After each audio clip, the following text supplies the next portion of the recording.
नमस्कार दोस्तों, AB classes YouTube channel में आप सभी का स्वागत है। आज का सब्जेक्ट है एडवांस मैन्युफैक्चरिंग प्रोसेस। आज हम लोग इस सब्जेक्ट में समझेंगे एनसी मशीन। एनसी मशीन का इंट्रोडक्शन, इसका फंक्शन, इसके कंपोनेंट और इसकी वर्किंग, सब कुछ आज के वीडियो में हम लोग समझने वाले हैं। आपको समझने के लिए सिर्फ वीडियो पूरा देखना है, जो मैं समझाऊंगा उसको ध्यान से सुनना है। तो चलते हैं, स्टार्ट करते हैं। तो अब आप लोग ध्यान से सुनेंगे। जैसे जैसे एग्जाम में क्वेश्चन पूछे जाते हैं वैसे ही हम समझते हुए चलेंगे। सबसे पहला क्वेश्चन ऑब्जेक्टिव क्वेश्चन होता है, या जब हम वाइवा देते हैं प्रैक्टिकल में उस टाइम भी पूछा जाता है कि एनसी का फुल फॉर्म क्या होता है। एनसी का फुल फॉर्म क्या होता है? तो एनसी का फुल फॉर्म आप लोग याद रख लें। एनसी का फुल फॉर्म होता है न्यूमेरिकल कंट्रोल। तो हम लोग क्या बताएंगे? Numerical control. अब दूसरा क्वेश्चन आता है कि जो न्यूमेरिकल कंट्रोल है इसका मतलब क्या होता है। तो जो हमारी एनसी मशीन है ये ऑटोमेटिक तरीके से चलने वाली मशीन होती है। ऑटोमेटिक तरीके से चलने का मतलब होता है इसमें एक प्रोग्रामिंग के थ्रू हम लोग इस मशीन को ऑपरेट करते हैं। और जो हम लोग प्रोग्रामिंग करते हैं वह किस फॉर्म में करते हैं? न्यूमेरिकल के फॉर्म में करते हैं। जो हम प्रोग्रामिंग करते हैं या जो हम कोड यूज करते हैं वह किस फॉर्म में रहते हैं? न्यूमेरिकल के फॉर्म में रहते हैं। न्यूमेरिकल का मतलब होता है numbers, symbol, word. Number, symbol, word, ये सब क्या है? न्यूमेरिकल के फॉर्म है। इसलिए मैंने डायरेक्ट बोला है कि जो भी हम प्रोग्रामिंग करते हैं या जो कोड यूज करते हैं वह किस फॉर्म में रहते हैं? न्यूमेरिकल फॉर्म में रहते हैं। न्यूमेरिकल का मतलब आप लोग समझ गए होंगे, कोई नंबर्स हो सकते हैं, कोई सिंबल हो सकता है या कोई वर्ड भी हो सकता है। अब हम लोग समझेंगे कंट्रोल का मतलब। तो जैसा मैं बता चुका हूं, जो मशीन है एनसी मशीन, ये ऑटोमेटिक तरीके से चलने वाली मशीन है। तो इसको चालू भी करना हो या इसको बंद करना हो, या इसमें कूलेंट को चालू करना हो, बंद करना हो, या इस पर कोई ऑपरेशन करना हो, इन सब के लिए हम लोग जो प्रोग्रामिंग करते हैं उसमें कुछ कोड यूज करते हैं। जो प्रोग्रामिंग बनाते हैं या जो प्रोग्रामिंग करते हैं उसमें कुछ कोड यूज करते हैं। उन कोड के थ्रू हम मशीन को चालू करते हैं, बंद करते हैं, या फिर मशीन पर जो डिफरेंट टाइप्स के ऑपरेशन होते हैं उनको परफॉर्म कराते हैं, या जो कूलेंट होता है उसको चालू और बंद करते हैं। कह सकते हैं पूरी मशीन को, जो परफॉर्मेंस है मशीन की, जो इसका फंक्शन है, जो इसकी वर्किंग है, वह किसके थ्रू ऑपरेट होती है? कोड्स के थ्रू। कोड्स को यूज हम कहां करते हैं? प्रोग्रामिंग के अंदर करते हैं। तो इसी को क्या बोलते हैं? जो मशीन को चालू करना, बंद करना और जो इस पे ऑपरेशन करवाना, ये सब क्या है? कंट्रोलिंग में आता है। क्या आता है? मशीन की कंट्रोलिंग में आता है। और इसके लिए हम लोग क्या यूज कर रहे हैं? कोड्स का यूज कर रहे हैं प्रोग्रामिंग के अंदर। इसलिए इसको क्या बोला गया? न्यूमेरिकल कंट्रोल बोला गया। उम्मीद है आपको समझ में आ गया होगा। अब क्वेश्चन आता है कि जो हम कोड्स यूज कर रहे हैं, जो प्रोग्रामिंग बना रहे हैं, वो कहां पर करते हैं? तो ये NC machine, numerical control machine के अंदर हम लोग एक चिप यूज करते हैं। इस तरह की एक चिप यूज होती है। क्या होती है? चिप। ध्यान समझना, इस तरह की एक चिप यूज होती है जैसे हमारी सिमो में रहती है। अब ये चिप है, इसमें जो प्रोग्रामिंग होती है वह पंच और होल के थ्रू होती है। ऐसे इस तरह की प्रोग्रामिंग मतलब बना रहे हैं हम लोग। इस तरह जो होल होते हैं ना, ये हम क्या करते हैं? हैमर और जो जो पिन टाइप का ऐसा हैमर होता है ना, ऐसा ये इसकी नुक होती। इससे हम लोग क्या करते हैं? एक चिप पर पूरी हैमर से ठोक ठोक कर क्या करते हैं? पूरी प्रोग्रामिंग बनाते हैं। क्या बनाते हैं? पूरी प्रोग्रामिंग किस पर बन रही है? चिप पर बन रही है। ये चिप टाइप की जो प्रोग्रामिंग होती है, इस पर जब पूरी प्रोग्रामिंग हो जाती है, किसी जो भी हम डिफरेंट टाइप्स के ऑपरेशन करने वाले हैं या कोई प्रोडक्ट बना रहे हैं, इस चिप को इस मशीन के अंदर इंसर्ट कराया जाता है। मतलब जैसे हमारी सिम मोबाइल में के अंदर इंसर्ट होती है, ऐसे ही ये जो चिप होती है जिस पर हम लोग प्रोग्रामिंग बना देते हैं पूरी, किसी भी वर्कपीस पर जो ऑपरेशन करने के लिए, वह इस मशीन के अंदर इंसर्ट करा दी जाती है। फिर जो मशीन पूरी ऑपरेट होगी, जो भी इस पर फंक्शनिंग होगी, जो भी पूरी मशीन के जो भी यहाँ पर ऑपरेशन होंगे डिफरेंट टाइप्स के, वह सब इस चिप में जो प्रोग्रामिंग है उसके अकॉर्डिंग होगी। देखिए, इसके जो एनसी मशीन का सिस्टम है कि जो एक बार प्रोग्रामिंग हो गई है इस पर, उसी टाइप की यहां पर प्रोग्रामिंग होगी। बीच में हम इसको चेंज नहीं कर सकते, ना ही किसी प्रकार का मतलब हम बदल नहीं सकते। एक ही टाइप के प्रोडक्ट बनाना है, जो इसमें प्रोग्रामिंग है वो जब तक बनते रहेंगे। अगर मुझे कुछ परिवर्तन करना है तो पूरी इस चिप को चेंज करना पड़ता, मतलब हमें नई चिप बनाना पड़ेगी, नई तरीके से क्या करना पड़ती, प्रोग्रामिंग इसमें बनाने पड़ेगी, जब हम उसमें परिवर्तन कर पाएंगे। तो आप ये डिसएडवांटेज भी कह सकते हैं कि न्यूमेरिकल कंट्रोल के अंदर हम क्या करते हैं, जो भी हम प्रोग्रामिंग करते हैं कोड्स के थ्रू, जो भी डिफरेंट टाइप्स के कोड हैं, कोड आपने सुने होंगे क्या होते हैं, M code and G code होते हैं ना। एम कोड जो जी कोड है वो उस पर मैं वीडियो बना चुका हूं, आप देख लेंगे, जो भी आपकी प्लेलिस्ट है उसमें मिल जाएगा कि एम कोड जी कोड क्या होते हैं। तो इसके थ्रू जो हम प्रोग्रामिंग करते हैं उसमें क्या करते हैं, इसमें एक बार में प्रोग्रामिंग जो होगी चिप के ऊपर वो हो जाएगी, लेकिन उसमें कोई बीच में परिवर्तन नहीं कर सकते हैं। अगर परिवर्तन करना है तो फिर दूसरी नई चिप बनानी पड़ेगी। तो उम्मीद है आप समझ गए होंगे कि जो एनसी मशीन प्रोग्रामिंग कहां पर करते, कैसे करते हो, कैसे इसमें इंसर्ट कराते हैं। ये हो गई हमारी क्या नॉर्मली इंट्रोडक्शन एनसी मशीन का। वैसे यहां पर लिखा, मैं एक बार पढ़ के सुना देता हूं, समझा देता हूं। लिखा संख्यात्मक नियंत्रण मतलब न्यूमेरिकल कंट्रोल एक मशीन या एक प्रोसेस के नियंत्रण को संदर्भ करता, मतलब मशीन के कंट्रोलिंग को रिप्रेजेंट करता है। क्योंकि जैसे मैं बताया, जो भी कोड वगैरह यूज कर रहे हैं हम लोग जो न्यूमेरिकल फॉर्म में, वो सब क्या कर रहे हैं, मशीन को कंट्रोल कर रहे हैं, मतलब मशीन को ऑपरेट करा रहे हैं, जिसका मतलब ही कंट्रोल करना होता है। तो क्या नियंत्रण को संदर्भ करता है, जिसमें हम जो भी हमारे सिंबल हैं, वर्ड हैं, नंबर्स हैं, इन सब के फॉर्म में क्या करते हैं, हम कोड को यूज करते हैं। उम्मीद है इंट्रोडक्शन आप समझ गए होंगे। अब हम लोग यहां पर समझेंगे जो न्यूमेरिकल कंट्रोल है इसका क्या फंक्शन होता है, इसका क्या यूज है, ऐसा भी कह सकते हैं। तो ध्यान रखें किन मशीनों की हम लोग बात कर रहे हैं, पहले तो बहुत ध्यान से सुन लें।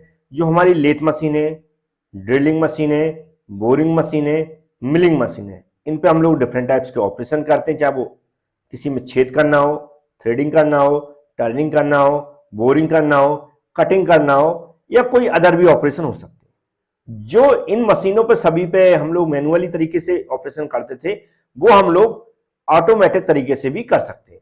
अब ये मशीनें जो मैंने नाम लिए, चाहे ड्रिलिंग मशीन हो, लेथ मशीन हो, बोरिंग मशीन हो, या फिर मिलिंग मशीन हो, इनको जब हम लोग जो न्यूमेरिकल डाटा है ऑटोमेटिक तरीके से इससे जब ऑपरेट करते हैं, तो इससे हम लोग क्या क्या कर सकते हैं। इससे हम लोग कर सकते हैं मशीन को स्टार्ट करना और बंद करना। क्या है, स्टार्ट करना और बंद करना। और जो इसका टूल स्पिंडल होता है, टूल स्पिंडल जानते होंगे आप लोग, मैनुअली अगर लेथ मशीन पड़ी होगी, यहां पर क्या होता है, एक स्पिंडल होता है। जब हम मशीन को चालू करते बंद करते तो स्पिंडल को हमें चालू करना पड़ता है, अगर हमें कोई ऑपरेशन कराना है। तो जब स्पिंडल को चालू करते हैं तो स्पिंडल चालू होता है, लेकिन स्पिंडल कोई ऑपरेशन नहीं करता। ऑपरेशन किसके थ्रू करवाते हैं हम लोग, टूल के थ्रू। तो जो टूल होता है उसको हम स्पिंडल के अंदर लगाया जाता है, यहां पर स्पिंडल लगाया जाता है, यहां पर हम लोग टूल लगाते हैं।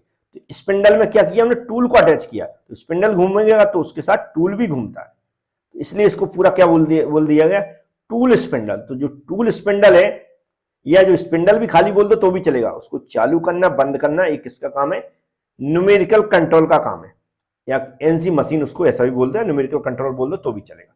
फिर कंट्रोलिंग द स्पिंडल स्पीड। अब जो स्पिंडल स्पीड है भाई, किसी भी स्पीड से तो भागेगा नहीं, हमारे जो ऑपरेशन हो रहा है उसके अकॉर्डिंग हमें उसकी स्पीड को कंट्रोल करना, तो उसकी स्पीड को भी कंट्रोल करना, वो भी यही काम करता है।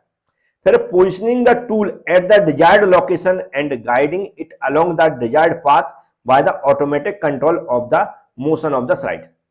अब क्या है, हमें कहां पर छेद करना है या कहां पर कटिंग करना है, कौन सा कॉर्नर कट करना है या कहीं बीच में छेद करना है, कुछ किसी भी टाइप का ऑपरेशन है, उसके लिए टूल को वहां पर ले जाना पड़ेगा, तभी वह ऑपरेशन करेगा। तो टूल को डिजायर्ड पोजीशन मतलब जहां पर हमें ऑपरेशन करना है, जहां पर कटिंग करना है या होल करना है, वहां पर ले जाने के लिए भी हम लोग क्या करते हैं, जो भी हमारा एनसी जो प्रोग्रामिंग है न्यूमेरिकल कंट्रोल, उसी के थ्रू हम लोग उसको ले जाते हैं, या जो कोड यूज करते हैं उन्हीं का यूज करते हैं प्रोग्रामिंग के अंदर, याद रखें। फिर एक controlling feed rate. Controlling feed rate का मतलब कितना कट करना है या कितना होल करना है। तो ये सब भी क्या है, किसकी थ्रू फीड रेट भी किसके थ्रू देते हैं हम, जो न्यूमेरिकल जो कोड्स हैं उनके थ्रू देते हैं, किसके थ्रू, कोड्स के थ्रू। फिर हमारे चेंजिंग द टूल। अब टूल मान लो एक ऑपरेशन होगा, दूसरे ऑपरेशन के लिए दूसरा टाइप का हमें टूल यूज करना, तो इसके लिए भी हम लोग क्या करते हैं, कोड्स का ही यूज करते हैं। इतने सारे जो हमने लिखा है, ये फंक्शन लिखे, ये सब किसके थ्रू ऑपरेट होते हैं, किसके थ्रू होते हैं, ये एनसी न्यूमेरिकल कंट्रोल के थ्रू होते हैं। उम्मीद है अब न्यूमेरिकल कंट्रोल का यूज हम लोग मशीन के अंदर कर रहे हैं, इसलिए न्यूमेरिकल कंट्रोल मशीन बोल देते हैं इसको, बस इतना अंतर है। ये न्यूमेरिकल कंट्रोल मशीन टूल्स भी बोल देती है। तो उम्मीद है फंक्शन इसके आप समझ गए होंगे। अब इसके हम लोग कंपोनेंट समझेंगे। याद रखें, बिल्कुल हम लोग वैसे ही समझ रहे हैं जैसे क्वेश्चन पूछे जाते, कई बार कंपोनेंट भी पूछ लिए जाते। तो कंपोनेंट में आप लोग कोशिश करें, जो यहां पर हमने इसे ब्लॉक डायग्राम बोलते हैं, क्या बोलते हैं, ब्लॉक डायग्राम, जो मैंने बनाया है जैसा का तैसा आप एग्जाम में बनाकर आए, और जो मैं यहां पर समझा रहा हूं बस आप वैसा ही समझा कर आए। और नहीं भी समझ में आता कि कैसे लिखना है, तो मैंने इसकी पीडीएफ प्रोवाइड करा दी है एबी क्लास एप्लीकेशन के अंदर। वहां से आप, या फिर एबी क्लास एप्लीकेशन के अंदर आप वीडियो देख रहे हैं तो वीडियो के साथ भी पीडीएफ अटैच है। याद रखें, वहां पर मैंने हिस्ट्री वगैरह भी बहुत सारा कुछ बताते हैं पीडीएफ के अंदर, तो डिटेल्स में थोड़ा सा मिल जाता है और आपको जल्दी समझ में भी आ जाएगा, क्योंकि हिंदी और इंग्लिश दोनों भाषाओं में है। तो यहां पर हमें समझाना कैसे, सबसे पहले हमें लिखना है नंबर 1 पे क्या, प्रोग्राम। क्या लिखना, प्रोग्राम। प्रोग्राम को हम इंस्ट्रक्शन भी बोल सकते हैं। इंस्ट्रक्शन इसलिए बोल सकते हैं क्योंकि ये प्रोग्रामिंग है, यही दिशा निर्देश देती है किसको, जो हमारी एमसीयू है या फिर मशीन है उसको, इसी के थ्रू चलते हैं, इसलिए हम इंस्ट्रक्शन भी बोल सकते हैं।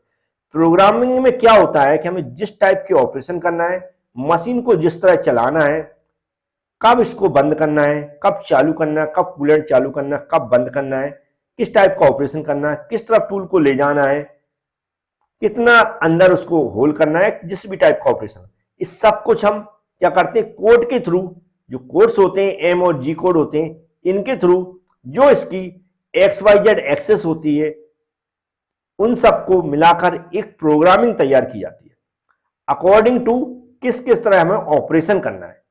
वह प्रोग्रामिंग क्या रहती है, हम कहां पर करते हैं, एनसी मशीन की बात कर रहे हैं तो कहां, एक चिप पर बनाते हैं, जैसे मैंने बता दिया था, एक चिप पर बनाते हैं।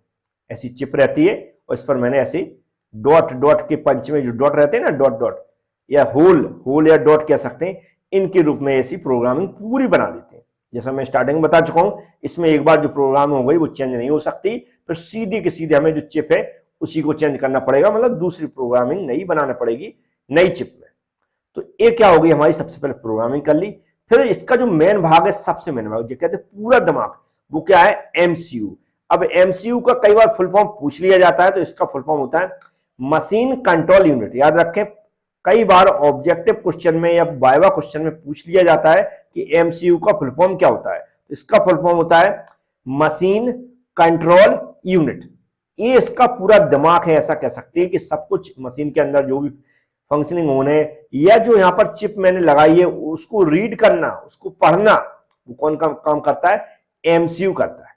तो एमसीयू में जब हम इसको लगाएंगे तो ये क्या करेगी, रीड करेगी, पढ़ेगी कि किस तरह की पूरी प्रोग्रामिंग है। और जैसे हम बटन मशीन का चालू करेंगे और जैसे ही हम, मतलब जो हम ऑपरेटर रहता है वो चालू और बंद करने का वही काम करता है, लेकिन सिर्फ हमें क्या करना पड़ता है, उसको इंडिकेट करना पड़ता है, मतलब जो बटन वगैरह है उनको दबाना पड़ता है ना। तो और यहाँ पर जो टूल रख रहे हैं, उतार रहे हैं, वो भी ऑपरेटर करता है। ऐसा नहीं कि टूल मशीन उठाएगी उस पर यहाँ पर रख देगी, वो भी हम लोग करते हैं, लेकिन उसको सही पोजीशन पे जब हम लोग वर्कपीस यहाँ लगा देते हैं, यहाँ सिर्फ हमें क्या, जो बटन लगे रहते हैं ऐसे मशीनों में आपने बटन देखे होंगे या लीवर टाइप का देखा होगा, इन सबको क्या करना पड़ता है, हमें अपने हाथ से चालू करना पड़ता है। जिस टाइप का, मान लो टूल को घुमाना है तो यहाँ टूल वाला अलग दिख रहा होगा, यहाँ बटन लगा तो बटन पे दबा देंगे। इस तरह अलग टाइप के बटन लगे रहते हैं, उन पर हमें दबाना पड़ता है, तो वहां पर उसी तरह का वो काम करने लगता है। अब कूलेंट चालू करना है तो यहाँ पर टूल वाला बटन है, उसको वो अगर ऑन रखना है तो ऑन रख सकते हैं, अगर ऐसा होता कई बार बंद करके कूलेंट चालू करना तो फिर कूलेंट वाला भी बटन दबा देंगे। ऐसा नहीं है कि कूलेंट भी चल रहा है, ये अपने आप ऑपरेशन कर, सब कुछ करता है, सब कुछ नहीं करता, जो जो हम करवाते हैं वही करता है, लेकिन ऐसा हाथ से पकड़ के नहीं करना पड़ता कुछ, ये याद रखें। तो इसके अंदर हमने क्या की, प्रोग्रामिंग की जो ये चिप लग रही है फिट कर दी, ये इसको रीड करेगा। अब जिस तरह का हमें काम करवाना है, ये यहाँ पर क्या रखा, पूरा मशीन रखी हुई है, यहाँ पर इसमें स्पिंडल होता है, यहाँ पर हमें इसके ये वाले कंपोनेंट नहीं समझाना है, जो मशीन के मैनुअल नॉर्मल हम जानते हैं कंपोनेंट। तो यहाँ पर क्या स्पिंडल है, स्पिंडल में हमने क्या मान लिया, एक टूल लगा दिया, क्या लगा दिया, टूल लगा दिया। अब यहाँ पर क्या रखा है, एक वर्क पीस रखा है, ये वर्क पीस पे हमें होल करवाना है, मतलब टर्निंग करवाना, बोरिंग करवाना या थ्रेडिंग करवाना, जो भी ऑपरेशन करवाना है वो सब एक टूल घूमेगा। यहाँ पर घूमेगा कैसे, इसमें जो भी हमने प्रोग्रामिंग फिट की है कोड्स के थ्रू, उसके थ्रू ये घूमेगा। जब जब हम इसको इसकी स्पिंडल को चालू करेंगे, वो घूमे के वहां पर ऑपरेशन करेगा और जो भी हमें ऑपरेशन चाहिए उस तरह का ऑपरेशन परफॉर्म करते रहेगा। कितना ये छेद करेगा ये हमें यहाँ पर कुछ डाटा नहीं देना, वो तो सब इसमें फीड है, हमें तो सिर्फ बटन चालू करना है, वो अपना काम चालू कर देगा और जैसे मुझे लगेगा नहीं नहीं काम हो गया यहाँ पर तो बटन यहाँ में बंद कर देंगे। कितना होल करना, किस डायरेक्शन में करना, टूल को किधर जाना है किधर आना है, ये सब हमारा ऑटोमेटिक तरीके से होगा। ये जो प्रोग्रामिंग हमने फिट की है उसके तरीके से सिर्फ हमें बटन चालू करना है और बंद करना है। तो ये क्या समझ में आया है, जो मशीन यहाँ पर हमारे प्रोग्रामिंग होगी, ये जो यहाँ पर वर्क पीस रखा हुआ है जो हमारा यहाँ पर प्लेटफॉर्म पर, और जो हमारा स्पिंडल है जिसके थ्रू यहाँ पर ऑपरेशन होना है, इसमें पूरा मैकेनिज्म होता है। क्या होता है, मैकेनिज्म होता है, गियर वगैरह होता है, उससे घूमता है, पूरा चलता है, बेल्ट वगैरह लगे रहते हैं। तो मैकेनिज्म के बारे में हमें नहीं समझना है, ये पूरा जो मतलब चलती है तो एक मैकेनिज्म होता है, ये किसके थ्रू चल रहा है, यहाँ पर एमसीयू दिशा निर्देश दे रहा है, वैसा ये यहाँ पर काम करता रहता है। इसमें फीडबैक सिस्टम नहीं होता। क्या होता है इसमें, फीडबैक सिस्टम नहीं होता, याद रखें। तो अगर कोई पूछता है सीएनसी और एनसी मशीन में एक बेसिक डिफरेंस क्या है, तो जो हमारी एनसी मशीन है इसमें फीडबैक सिस्टम नहीं होता और एनसी मशीन में फीडबैक सिस्टम होता है। इसको भी आप याद रख रहे हैं। इसको बोलते हैं मशीन टूल प्रोसेसिंग इक्विपमेंट, मतलब जो हमें मतलब ऑपरेशन करवाना है तो इसी के थ्रू करवाते हैं, तो इसलिए इसको क्या बोलते हैं, मशीन टूल प्रोसेसिंग इक्विपमेंट। मतलब जो जो हमें प्रोसेस करवाना है, जो भी यहाँ पर टूल यूज होंगे वो सब कहाँ पर होते हैं, यहाँ पर होते हैं, सारे ऑपरेशन यहाँ पर होते हैं। लेकिन इसको चलाता कौन है, एमसीयू चलाता है। उम्मीद है ये जो तीनों कंपोनेंट है इनके क्या फंक्शन है आपको समझ में आ गए होंगे। ये इसकी मेमोरी का काम करता है, जहां पर हम लोग चिप फिट करते हैं, यहाँ पर प्रोग्रामिंग बनाते हैं, जो भी इंस्ट्रक्शन होती है चिप के फॉर्म में, ये इसको रीड करता है। और ये दिशा निर्देश किसको देता है, ये यहाँ पर मशीन टूल प्रोसेसिंग इक्विपमेंट को देता है। और जो यहाँ पर मशीन टूल है इसके ऊपर ही हम ऑपरेशन करते हैं, इसी में हमारे स्पिंडल रहता है, इसी में हमारा वर्कपीस रखने का प्लेटफॉर्म होता है, सारे फंक्शन कहाँ पर यहाँ पर होते हैं। तो उम्मीद है ये मशीन की कंपोनेंट भी आप समझ गए होंगे। तो यहाँ पर जो मैं वर्किंग समझा रहा हूँ बहुत ही इजी वे में समझा रहा हूँ, बहुत ही सरल तरीके से। मतलब इससे पहले मैंने जो लेआउट डायग्राम बनाया था या ब्लॉक डायग्राम बनाया था उसको भी बना के आप वर्किंग डायरेक्ट लिख सकते हैं, लेकिन अगर इस डायग्राम को बनाएंगे तो और डिटेल्स में हो जाएगा। डिटेल्स में कैसे हो जाएगा, इस डायग्राम से ज्यादा कोई मतलब नहीं रखें, वो तो मैं थोड़ा सा ऐसा बना दिया आपको थोड़ा बहुत समझ में आ जाए। जैसे कि सबसे पहले हम लोग कोई भी प्रोडक्ट बना रहे हैं, कोई भी प्रोडक्ट पे कोई ऑपरेशन कर रहे हैं तो उसकी क्या बनाते हैं, ड्राइंग बनाते हैं। पहला ऑप्शन क्या हो गया, हमें प्रोडक्ट की ड्राइंग तैयार की। प्रोडक्ट की ड्राइंग तैयार करने के बाद हम पूरी प्रोसेस तैयार करते हैं, पूरी प्लानिंग बनाते हैं कि कैसे कैसे हमें ऑपरेशन करना है, क्योंकि डायरेक्ट हम पार्ट की प्रोग्रामिंग नहीं करते, क्योंकि भाई ऐसे अचानक कैसे कर देंगे। पहले हमारी पूरी प्लानिंग होती है कि कैसे कैसे हम इस पर ऑपरेशन कराएंगे, कहाँ कहाँ पर कराएंगे, कैसे कैसे, पूरा हम लोग प्लानिंग तैयार कर लेते हैं। उससे पहले क्या हुआ, ड्राइंग तैयार की, फिर प्लानिंग तैयार की कि कैसे कैसे कौन सी मशीनों पर तैयार करना है, किस मशीन पर करना है, कैसे करना है, कैसे हमारा टूल मूव होगा, कहाँ कहाँ पर जाएगा टूल, ये सब कुछ तैयार कर लेते हैं। मतलब एक माइंड में तैयार कर लिया, लिखित में तैयार कर लिया, फिर उसके अकॉर्डिंग हमने पूरी प्रोग्रामिंग तैयार की। क्या, जो हमने प्लानिंग की ऑपरेशन करने के लिए, उसके अकॉर्डिंग ही हम क्या करते हैं, पार्ट की प्रोग्रामिंग तैयार करते हैं। मतलब ये ड्राइंग जो बनाई है, ड्राइंग में जो ड्राइंग से क्या लेंगे, डाटा लेंगे, क्या लेंगे, डाटा, जो भी स्पेसिफिकेशन वगैरह है वो सब कहाँ रहेंगे, ड्राइंग में रहेंगे। फिर ड्राइंग के थ्रू हमने क्या की थी, प्लानिंग की थी, तो इस प्लानिंग का के थ्रू हमने क्या किया, एक पार्ट की प्रोग्रामिंग बनाई कि हमें कैसे कैसे पूरा काम करना है। वो प्रोग्रामिंग इसलिए बनाने पड़ती है क्योंकि इसको हमें मशीन के अंदर भेजना, मशीन के अंदर भेजने के लिए हम एक पंच कार्ड का यूज करते हैं। क्या बोलते हैं, पंच कार्ड। क्या बोलते हैं, पंच कार्ड बोलते हैं उसको, या फिर हम नॉर्मल क्या बोल रहे थे अभी, कार्ड बोल रहे थे ना, या पंच टैब भी बोलते हैं। क्या बोलते हैं इसको, पंच टैब भी बोलते हैं, पंच कार्ड भी बोलते हैं। तो उम्मीद है इसको क्या बोलते हैं, पंच कार्ड या पंच टैब बोलते हैं, जो एक सिम की तरह होता है, मोबाइल में जो लोग हम लोग सिम बनाते हैं उसकी तरह होता है। इसको हमने कहाँ फिट करते हैं, एमसीयू में फिट करते हैं। अभी मैंने बताया था एमसीयू में फिट करते हैं, मशीन कंट्रोल यूनिट में फिट करते हैं। मशीन कंट्रोल यूनिट क्या करती है, इसको जो प्रोग्रामिंग हमने यहाँ पर लिखी है, जो हमने पंच कार्ड या पंच टैब बनाया उसके अंदर फीड हो जाता है, वो इसको रीड करेगा और किसको दिशा निर्देश देगा, ये हमारी मशीन टूल को देगा जहां पर हम ऑपरेशन होते हैं। मशीन टूल कह सकते हैं, ये हमारा मशीन टूल रखा हुआ है, ये होता है। यहाँ पर देखो एक टूल लगा हुआ है, ये स्पिंडल लगा हुआ है, और जो एक्स वाई जेड थी, एक्स डायरेक्शन हो गई, यहाँ पर दिख रहा है वाई डायरेक्शन हो गई है, जेड डायरेक्शन हो गई है ना। इन तीनों डायरेक्शन में घूमकर ये टूल हमारी क्या करता है, परफॉर्मेंस करता है। उम्मीद है क्या करता है, परफॉर्मेंस करता है, मतलब जो भी ऑपरेशन है वह सब परफॉर्म करता है। ये ऐसा एक प्लेटफॉर्म होता है, उसके ऊपर एक वर्क पीस रखा रहता है।